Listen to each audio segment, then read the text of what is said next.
We're streaming. We're live. Good evening. Good evening. Okay. We are in Hosea chapter 6. And I think we've done this for like every chapter of Hosea, or every section. What? I read chapter 7 this afternoon. Oh. You'll be doubly prepared for next week. She's ahead of you. Like we've done, I guess, with pretty much every chapter or section that we've covered, we're just going to go ahead and read it all the way through. And we're not going to pick a place to break it up. If you are also reading from like a commentary or something, you know, before or after this, your commentary might just keep going on into chapter 7. They might break somewhere in chapter 6 in sort of the middle, and then have a section from like the last half of chapter 6 going on into chapter 7. Yeah, we're not going to do that because that just gets way too confusing. We're just going to do chapter 6 and just call it its own thing, even though I guess technically chapter 7 is still part of the train of thought from chapter 6. So starting in verse 1 of chapter 6, not chapter 7. Come and let us return to the Lord, for he has torn, but he will heal us. He has stricken, but he will bind us up. After 2 days he will revive us. On the third day he will raise us up, that we may live in his sight. Let us know, let us pursue the knowledge of the Lord. His going forth is established as the morning. He will come to us like the rain, like the latter and former rain to the earth. O Ephraim, what shall I do to you? O Judah, what shall I do to you? For your faithfulness is like a morning cloud, and like the early dew it goes away. Therefore I have hewn them by the prophets, I have slain them by the word of my mouth, and your judgments are like the light that goes forth. For I desire mercy and not sacrifice, and the knowledge of God more than burnt offerings. For like men they transgressed the covenant. There they dealt treacherously with me. Gilead is a city of evildoers, and defiled with blood. As bands of robbers lie in wait for a man, so the company of priests murder on the way to Shechem. Surely they commit lewdness. I have seen a horrible thing in the house of Israel. There is the harlotry of Ephraim. Israel is defiled. Also, O Judah, a harvest is appointed for you, when I return the captives of my people. So, yeah, a little bit different. It's not entirely fill in the blank tonight. And I wasn't doing that to just be cute. I did that because I didn't really know how I was going to do a fill in the blank, because I didn't know what part of this I considered essential information and what part of it is, because if you ask me, it's all essential. But here's the thing. There's a lot of phrases in this chapter that call us back to, especially chapter 5, although some other stuff in chapters 4 and even earlier if you really wanted to dig for it. So I'm just going to kind of say something from chapter 6 and then say something from chapter 5 that might be similar to that, might be the inverse of that, and you can write down as much or as little of this as you please. So last week in chapter 5, in verse 1, Israel was condemned. Hear this, O priests. Take heed, O house of Israel. Give ear, O house of the king. For yours is the judgment, because you have been a snare to Mizpah and a net spread on Tabor. So they were condemned.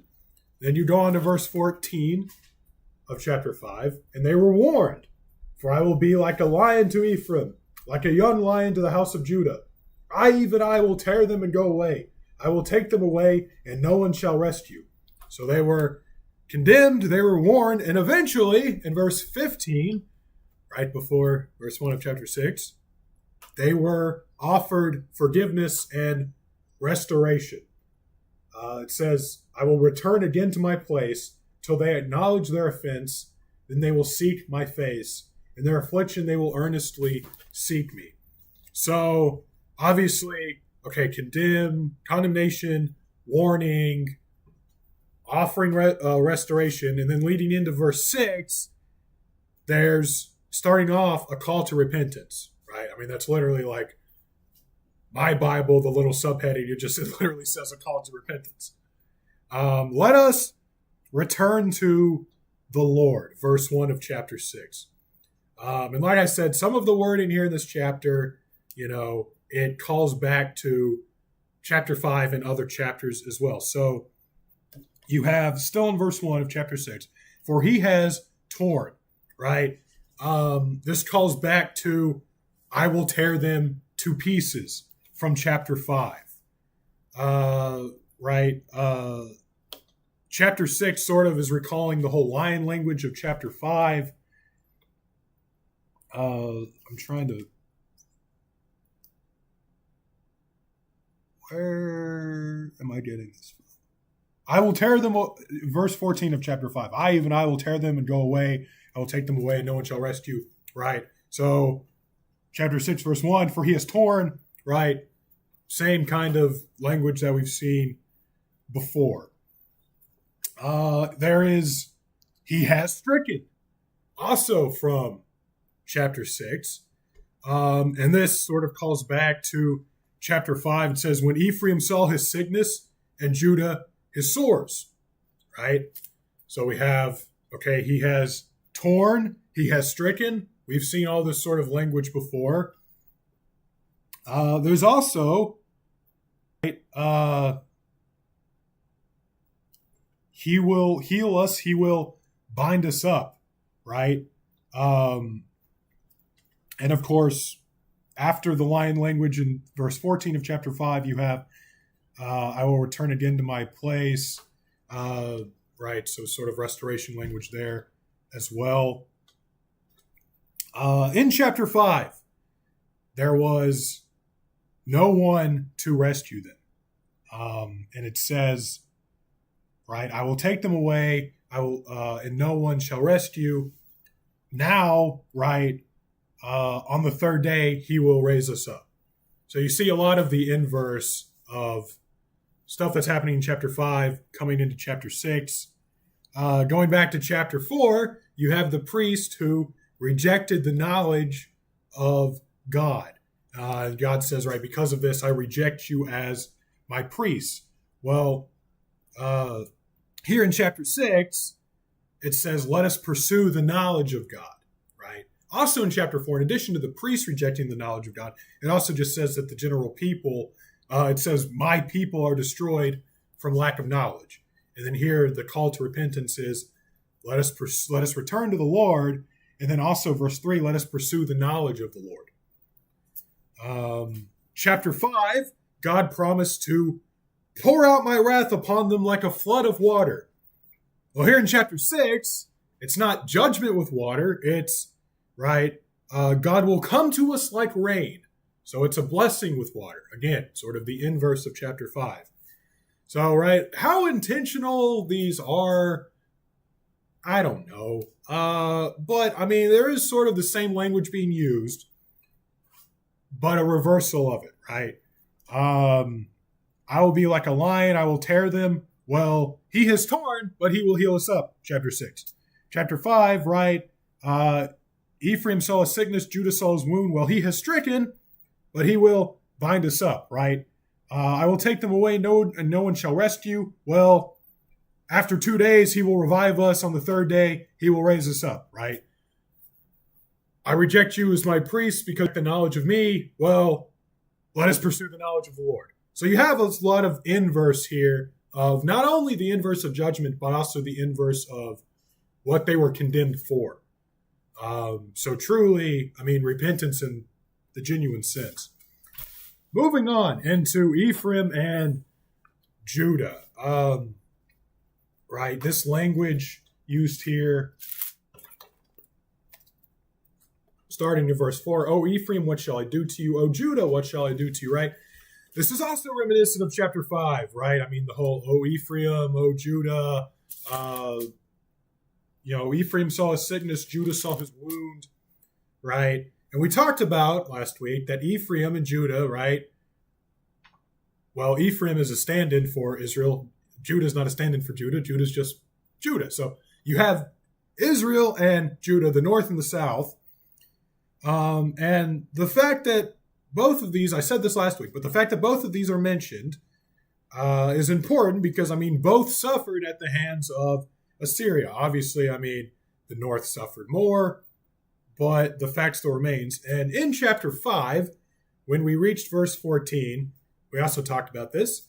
God ultimately identifies himself as the real person behind all this, not Assyria, not, any human army, but God. And so it says that Israel, in chapter 6, it says that Israel and Judah's faithfulness is like a morning cloud, and like the early dew, it goes away. Very wishy-washy, right?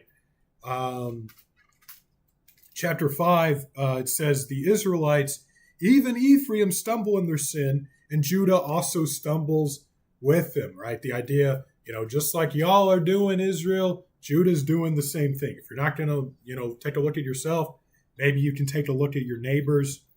Talked about this top-down problem that's occurring in Israel and in Judah, and how, right, in a sort of physical protection sense, God's going to abandon Israel. Also, spiritually, in a sense, right? And then here is sort of your fill in the blank. Just as both kingdoms rebelled against God, chapter 5, verse 5, the pride of Israel testifies to his face. Therefore, Israel and Ephraim stumble in their iniquity. Judah also stumbles with them. So just as both kingdoms rebelled against God, and both kingdoms were punished by God, verses 13 and 14, that's the sickness and the wound and the lion tearing into Ephraim and Judah. Will both kingdoms return to God? That is the big question of the day. Right? They both rebelled. They were both punished by God, but will they both return to God? So there's no direct mention of Ephraim and Judah side by side together as turning back to God, right? You have sort of the general, come, let us return to the Lord, verse 1. Let us pursue the knowledge of the Lord, verse 3. And then in verse 4, when you have Ephraim and Judah, it's your faithfulness is like a morning cloud, like the early dew, it goes away. So no restoration language there. That's condemnation language. And then when you seem to have the restoration language in verse 11, it just says, O Judah, a harvest is appointed for you when I return the captives of my people. So, what we have in verse 10, it says, there is the harlotry of Ephraim, Israel is defiled. And then verse 11, you have the restoration language with Judah. But you don't have restoration language with both Ephraim and Judah. And it's strange because they're both condemned at the same time, so you would think that there would be restoration language with both of them. But the fact that this is your sort of fill in the blank, the fact that this is only linked to Judah is significant, right? Only Judah really returned from exile. Only Judah really rebuilt. Only Judah really had any semblance of the good old days, right? They weren't nearly as good. They weren't nearly as old. But they had some semblance of that anyway, in a very limited sense, right? Israel, the north, they really did not. They didn't return in large numbers. There wasn't any sort of official proclamation ever really given, like there was with Judah, where they came in and said, you know what, y'all can go back, rebuild your walls, rebuild your temples, do that kind of thing. They just kind of settled down, mixed into whatever culture they were around. And that was pretty much that. Some people did return. There were some, there was always sort of a faithful remnant that, was sort of spared the worst of it. But on the whole, that's kind of where you're at historically with the northern tribes. Judah, however, they did return. Not all of them did, but, quite a big, coming back to the land of Judah that occurred. And, several commentators, they don't necessarily see or emphasize this as, only referring to Judah. They sort of see both instances as interchangeable. You have the condemnation of Ephraim or of Israel in verse 10. There's the harlotry of Ephraim and Israel's defiled. And you have the restoration of Judah in verse 11, also Judah, a harvest is appointed for you when I return the captives of my people. And a lot of commentators will just see that as sort of, interchangeable. Well, Ephraim and Judah are wicked. Judah and Ephraim, there's going to be a harvest and a return. I don't really see it. I mean, I think the language is being specific like that for a reason. Also, like I said, I mean, historically, there is the reality that, like, only Judah really had a big comeback from exile. And there are commentators who do agree with me that, I mean, this is specific to Judah for a reason. This is a pretty lengthy quote, but I think it's really good. Basically summarizing this. It says, Judah was entangled in the sins of Ephraim. We saw that, right? Judah too stumbles with them from chapter 5. And like them was going to be punished. The suffering and chastisement were the condition of healing and restoration. But whereas the destruction of the kingdom of Israel was final, and they were no more to be restored as a whole, God, who loves mercy, conveys the threat of impending punishment under the promise of future mercy. He had mercies in store for Judah, yet not until after captivity, when he again should own them as my people. So, again, you have, Ephraim and Judah, verse 4, condemnation language. You don't have restoration language with both Ephraim and Judah together. You have another condemnation of Ephraim in verse 10, and then restoration language applied to Judah in verse 11. Make of that what you will. I think that that's probably intentional. Moving on. Condemnation by the prophets. So sort of after, rhetorically, of course, asking, what am I going to do with you, O Ephraim? What am I going to do with you, O Judah? God says he has hewn them by the prophets. The NIV says, cut you in pieces. Going on, I have slain them by the words of my mouth. And then you have, your judgments are like light that goes forth. Literally, it's not your judgments. It's let me find it. The judgments that go on you.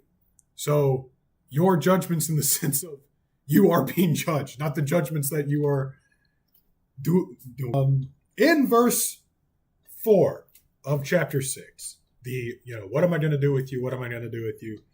It says, Israel's faithfulness is here today and gone tomorrow. Very wishy-washy. In verse 5, God condemns Israel through his prophets. And what's interesting is that the condemnation, it's not another list of transgressions. I mean, look at the first 5 verses of chapter 5. It's condemnation just like this here, verse 5 of chapter 6. But it's a long list of things they did wrong, right? You've been a snare to Mizpah. You've been a net to Tabor. Right? Israel is defiled. You commit harlotry. They do not direct their deeds toward turning to the Lord. The spirit of harlotry is in their midst. Israel and Ephraim stumble. Judah also stumbles with them, right? It's sort of a list of, okay, here's all these things that you did wrong, and because of this, all this doom and gloom and destruction is going to come upon you. Here, right, you have, oh, Ephraim, what am I going to do with you? Oh, Judah, what am I going to do with you? Y'all are wishy-washy. Your faithfulness, it's like the dew in the morning. It's here for a little bit, and then it goes away. And then you get to verse 5, and, right, they're cut to pieces by the prophets, and they're slain by the words of my mouth. These are essentially the same thing, because a prophet speaks the actual words of God, right? This is why it's sort of something that you really need to think about. And I'm not going to get into the whole debate of like, what of the gifts of the Spirit are applicable or still around today? Because that's like a whole nother discussion, and I don't really care. But this is something that you need to think about before you throw around terms like that lightly, because the difference between me and Lester is that I don't claim to speak directly on behalf of God, right? Not in the sense that, like, the Pope can claim to speak on behalf of God. And what they mean by that is that these are the actual words of God. And, if he says something that's whack, and you say, hey, that's whack, you're essentially disagreeing with God himself. That is sort of what a prophet does, biblically anyway, actually speaks the words of God. So these are sort of interchangeable. The whole, right, I've cut them to pieces by my prophets, I've slain them by the words of my mouth. It's all sort of the same thing. And the words of his mouth obviously came to the people through the prophets. That being said, right, this is all sort of summed up by I desire mercy and not sacrifice, and the knowledge of God more than burnt offerings. So we don't see this long list of here's all the things you did wrong, because we've already had that in chapter 5. What we have is, right, they're condemned by God's words, which the prophet brought. And what God is saying is, hey, I don't care about your sacrifices. I don't care about your burnt offerings. What I care about, what I desire is mercy and the knowledge of God, right? Which they clearly didn't have, because we've already talked about that. Right, and we've covered this before. Micah 6, verses 6 through 8 says, with what shall I come before the Lord and bow down before the exalted God? Shall I come before him with burnt offerings, with calves that are a year old? Will the Lord be pleased with thousands of rams, with 10,000 rivers of olive oil? Shall I offer my firstborn for my transgression, the fruit of my body for the sin of my soul? And then this is sort of the climax of it all. He has shown you, he's already shown you, O mortal, what is good. And what does the Lord require of you? To act justly, to love mercy, and to walk humbly with your God. Very famous verses, and we've covered it when we did Micah. Also, I mean, obviously, you can't really talk about this without mentioning Psalm 51. Psalm 51, verses 16 and 17. You do not delight in sacrifice, or I would bring it. You do not pleasure in burnt offerings. My sacrifice, O God, is a broken spirit, a broken and contrite heart. You, God, will not despise. So not a new concept. I mean, we've covered it before. But keep in mind, I mean, that there's this religious syncretism of Hosea's day. I'm holding on to some aspects of Israelite religion. I'm holding on to some aspects of pagan religion, and sort of blending them together. So these people, they were making sacrifices, right? And in their minds, they're making sacrifices to Yahweh, right? I mean, obviously, we would call them out and be like, y'all are dumb. But in their mind, right, it's all one and the same, right? I'm either making a sacrifice to Yahweh on an altar to Baal, or I'm making a sacrifice to Baal on an altar to Yahweh, but it's all sort of the same thing. And so they now, right, the ultimate condemnation, it's not, oh, well, you spread a net on Tabor, and you've been a snare to Mizpah, and you commit harlotry, and, right, you're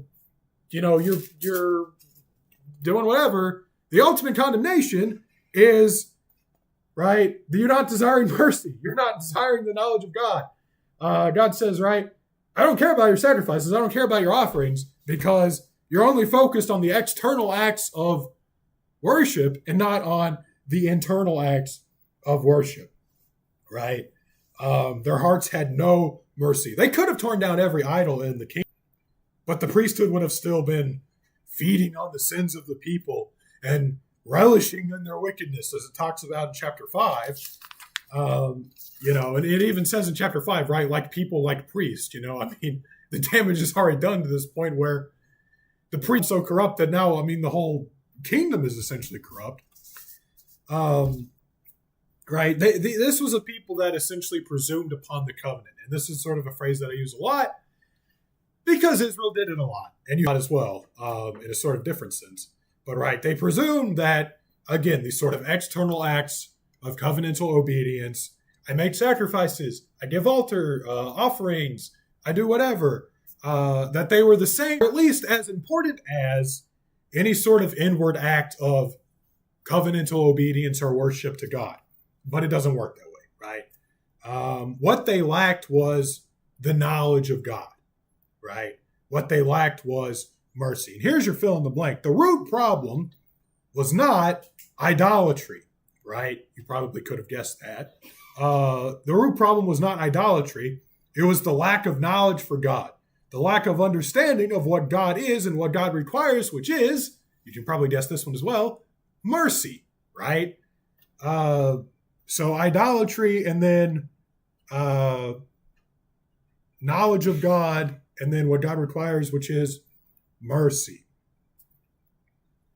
So, right, Israel's faithfulness, it's here today, it's gone tomorrow. Why? Because they're being faithful to the institution rather than to the one who instituted. And that is your last fill in the blank there. They're being faithful to the institution of, right, sacrifices, offerings, that sort of thing, rather than to the one who instituted them, which is God. And the fact that this is sort of talking about a misapplication of the covenant, it's supported by the very next verse, right? Verse 7, but like men, or like Adam, but we'll talk about that in a minute, they transgressed the covenant. And there they dealt treacherously with me, right? And ultimately, I mean, yeah, if you don't have knowledge of God, you're going to not understand the covenant. And you're going to transgress the covenant. So it all kind of makes sense. Moving on, more wicked priests. You have 3 possible locations that are called out here. I mean, 2 for sure.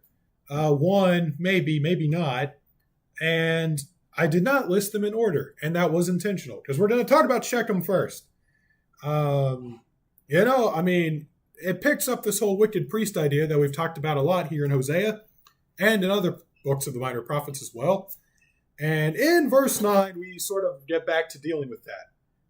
As bands of robbers lie in wait for a man, so the company of priests murder on the way to Shechem. Surely they commit lewdness. So clearly Shechem is being used as some sort of place of worship. Idol worship? ? In Judges 9, which, yes, I know, was a long time removed from where we're at in Hosea, it was a place of idol worship, right? I mean, I've actually referenced this before in a completely different context. But, right, you have a guy named Gal, and it says he moved with his clan into Shechem. And its citizens put their confidence in Gal, and they had gone out into the fields, gathered the grapes, and trod in them, and they held a festival in the temple of their God. So, I mean, Shechem surely has a history with pagan worship, so, killing, how does it phrase it in verse 9, right? Murdering on the way to Shechem. People going to worship. Are they worshiping God? Are they worshiping a pagan God? Both. Who knows? Wouldn't be surprised if it was more of this religious syncretism that we've seen, more pagan worship blended with Yahweh worship. But really, that's sort of besides the point. These priests, they commit murder and they commit lewdness. Now, there's a lot of ideas as to what exactly this is even referring to. Because it really doesn't give us much context. It just says, as a band of robbers lie in wait for a man, so the company of priests murder on the way to Shechem. Who are they murdering? And what are they going to Shechem to? And I've already sort of tipped my hand, I guess, talking about the whole, on their way to worship thing, which is sort of a big way that this is thought out. But let's talk about different ways real quick that this is sort of thought of. So you have, first of all, this is a metaphor for sort of the death of true worship, right? You have religious syncretism, you have the priesthood that is completely corrupt, like people, like priests. You have the priests that are killing other priests, right? You have the corrupt priesthood and maybe a small remnant of the good priesthood, and the corrupt priests are killing the good priests, or maybe the bad priests are killing other bad priests, and there's some sort of infighting. Who knows? Or the priests are killing people who are traveling to Shechem to worship, right? In any sense, I mean, there's something about worship here because it's a condemnation of the priesthood. Whether it's killing people on their way to Shechem to worship, whether it's killing other priests, or whether it's a metaphor for the death of true worship, it has something to do with worship because it's calling out the priest here. But, I mean, the fact that this is or could be metaphorical, it's not just scholars making assumptions about things, because it would actually make a lot of sense for Hosea to use sort of the language of murder to make a point here, because Shechem is where the original priest Levi essentially committed mass murder. If you go back to Genesis chapter 34, you have Dinah, who was Jacob's daughter, and she was raped by a guy named Shechem. Shechem is also the name of the town, so it gets a little confusing. And the guy in Shechem lived in the town of Shechem, to make it even more confusing. But the guy named Shechem got Jacob's daughter, raped her, and then wanted to marry her. But Dinah's brothers found out about this, and so they said, okay, we'll let you marry our sister if you and all of your people agree to be circumcised. And they're like, okay, we'll do that. So they all go and commit self-circumcision, and it says, while they were still in pain, two of Jacob's sons, Simeon and Levi, again, first priest, Dinah's brothers took their swords and attacked the unsuspecting city, killing it. They put Hamor and his son Shechem to the sword and took Dinah from Shechem's house and left. The sons of Jacob came upon the dead bodies, looted the city where their sister had been defiled. They seized their flocks and herds, donkeys, and everything else of theirs in the city and out in the fields. They carried off all their wealth and all their women and children, taking as plunder everything in the houses. Then the Canaanites and the Perizzites, the people living in this land, Then Jacob said to Simeon and Levi, you have brought trouble on me by making me obnoxious to the Canaanites and Perizzites, the people living in this land. We are few in number, and if they join forces against me and attack me, I and my household will be destroyed. So to sum all that up, yeah, you have the first priest who commits mass murder and kills all these people and takes all their things and kills all their livestock. And it's in a town called Shechem, and also involves a guy named Shechem. Levi murdered the town of Shechem. So Hosea is likely intentionally using the language of murder. Whether or not the priests actually literally were murdering people doesn't really matter, because it's sort of a callback. As before, the priesthood messed up and killed all these people and stole all these things, and they were corrupt. So too now is it the corrupt. Levi at Shechem did a bad thing, killed a bunch of people, stole a bunch of stuff, right? The Levitical priesthood in Hosea's time, it says they murder on the way to Shechem, right? Again, probably intentional. Whether or not they actually were murdering or not, and whether or not this even ever happened at Shechem, is sort of besides the point. We have potentially similar callbacks that occur with Adam and Gilead. So, verse 7, but like men, they transgressed the covenant. Well, man, Adam, it's the same word in Hebrew, so just translate it out as Adam instead of as man. And the NIV actually does this. And it literally translates it as at Adam, but then it will footnote it and says, or like Adam. And I mean, Adam is supposed to be a place because it says, there they dealt treacherously with me. So like the New King James, it just says, but like men, they transgressed the covenant. There they dealt treacherously with me. It reads confusing like that for a reason, because it's probably not supposed to say men. Right. And again, the emphasis here is an intentional callback to the first man that transgressed the covenant, which was Adam. Different time. But again, as back then, so too now, if not worse. Right. Gilead and Shechem are towns, and Adam's being referred to as a town. That doesn't make any sense. Well, actually, Adam is a town. It doesn't get a whole lot of mention in the Bible.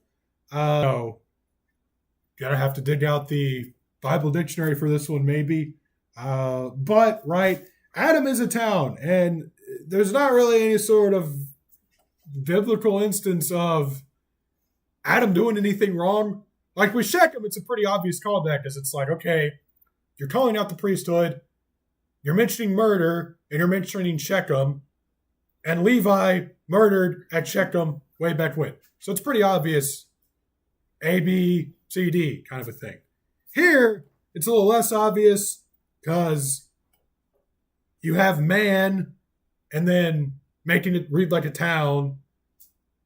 So maybe it is a town, which there is a town in the Bible called Adam, but they didn't really do anything that bad, or at least it wasn't recorded.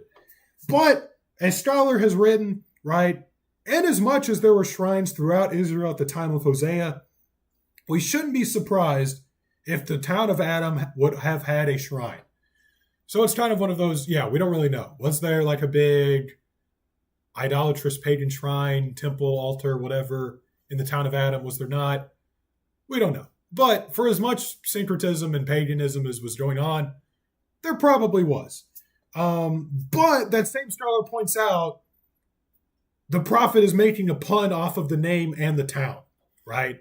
The name of the original transgressor of the covenant, right? Regardless of whether or not the priests were literally murdering in Shechem, it's sort of the same here, right? Regardless of whether, the town of Adam was, dealing treacherously with me and transgressing the covenant, is kind of besides the point, because he's still making a callback to Adam, the person who originally transgressed the covenant. Again, different covenant, but still. Then we get to verse 8, and this is where we have Gilead. It says, Gilead is a city of evildoers and defiled with blood. So, verse 8 is literally foot trafficked with blood, or stained with the footprints of blood. And it might be footnoted in your Bible as such. The root word for footprint is the same root word for Jacob. And in the life of Jacob, Gilead appears, Genesis 31:25, and overtook him. So, the same scholar that I just talked about a minute ago, he writes, the Israelites have taken on the worst characteristics of Jacob. This one is a little bit of a stretch. I don't know, like, the Shechem thing seems pretty obvious to me. Even the Adam thing I can buy as a callback to Adam. The Gilead thing, it just seems like we're stretching at this point. I'm not saying that there isn't some sort of callback in mind. I just don't know that that's it. Make of this what you will. Right. Definitely, like I said, Shechem is a callback. Likely with Adam, there's a callback there. And then possibly with Gilead, I don't really know.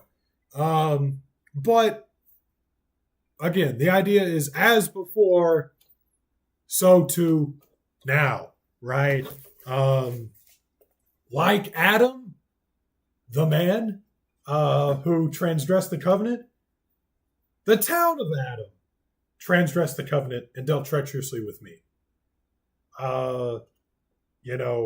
Like Levi at Shechem murdered, so too now the company of priests murder on the way to Shechem, right?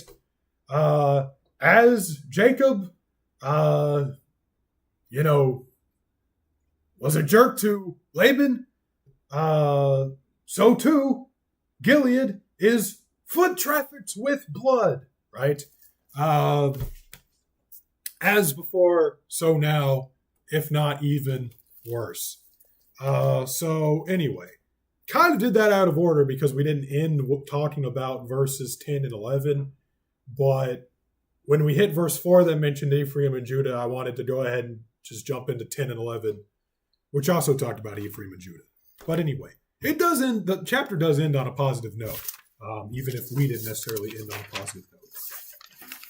Any questions or any blanks or anything I need to go over here? My last blank, I didn't get it. The last actual blank. So they're being faithful to the institution Got that. rather than the one who instituted. Didn't get that. There we go. So the institution is sacrifices. The one who instituted it is God. In other words, it was a bloody mess. Yes. As I like to say, we're no strangers to biblical depression. No. Doom, gloom, judgment, death. Misery, iniquity, blood, etc. Yeah, I don't know. It's when you're doing it like week to week, it can almost get kind of that way.